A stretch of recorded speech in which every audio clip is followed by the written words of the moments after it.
pour réagir aux derniers développements, je retrouve Guy Saint-Jacques, qui est ancien ambassadeur du Canada en Chine. Bonsoir, M. Saint-Jacques. Bonsoir, Mme Bégin. L'opposition reproche au premier ministre Trudeau d'avoir trop tardé avant de congédier l'ambassadeur McCallum. Est-ce que vous pensez que le gouvernement aurait dû intervenir plus vite?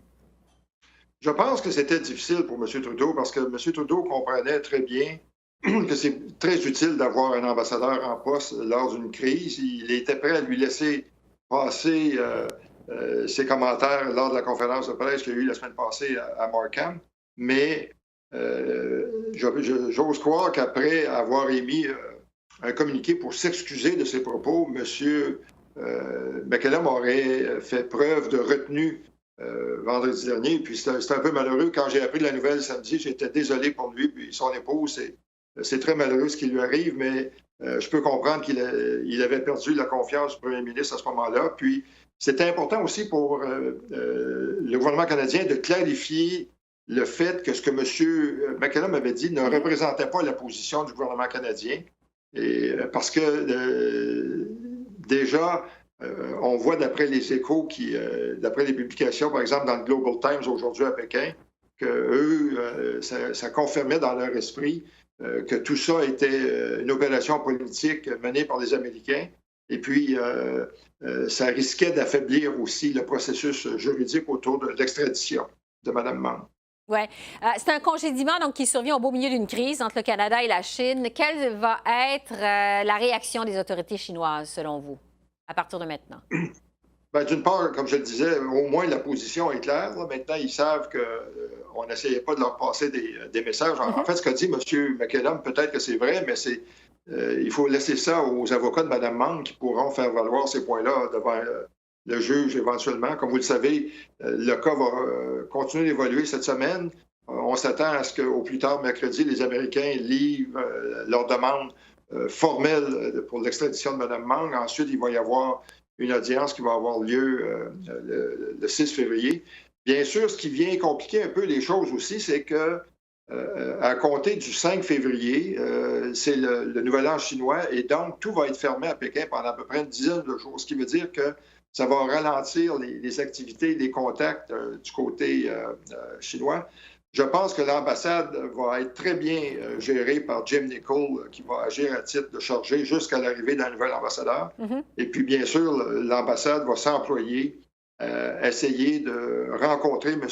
Kovrig et Spavor pour une troisième fois, pour une troisième visite consulaire au cours des prochaines semaines. Oui, parce qu'il y a maintenant 3 Canadiens qui sont détenus en Chine, vous le disiez, M. Spavor, M. Kovrig. Il y a aussi un homme de 61 ans plutôt, qui a été arrêté en fin de semaine.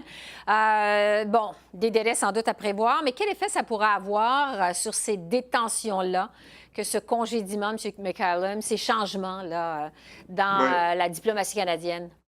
Oui. Bien sûr, c'est toujours mieux si on a un ambassadeur qui est accrédité, qui est en poste.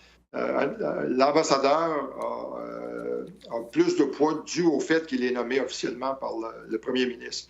Mais dans ce cas-ci, on sait que le processus de remplacement de M. McCallum va prendre un certain temps. C'est parce qu'il faut trouver quelqu'un qui a les compétences et l'expérience nécessaires.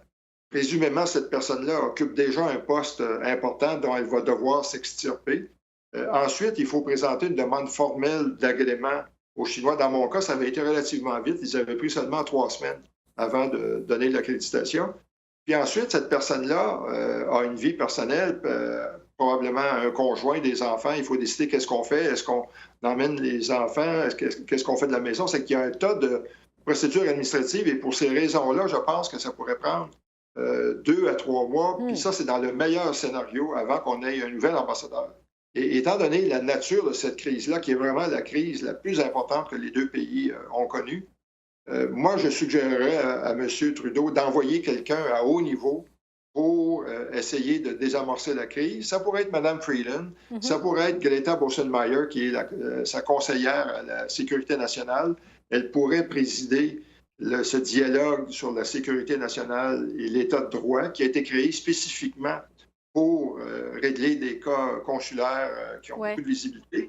Ou sinon, le premier ministre pourrait nommer un envoyé spécial qui pourrait être un ancien premier ministre ou un ancien ministre, ou même le gouverneur général, M. Johnson, qui est très bien perçu en Chine.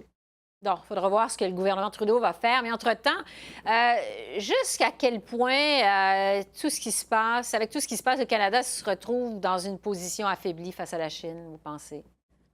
Bien sûr, là, les événements de la semaine passée, c'est loin d'être idéal parce que ça a donné un sens de confusion. Ouais.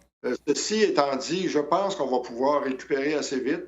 Puis, je suis content que le gouvernement canadien continue avec sa campagne pour aller chercher le maximum d'appui sur la scène internationale. Ça a pris les Chinois par surprise. Puis, c'est important de montrer que ce genre de problème-là peut arriver à tous les pays et qu'il est important d'avoir des approches communes.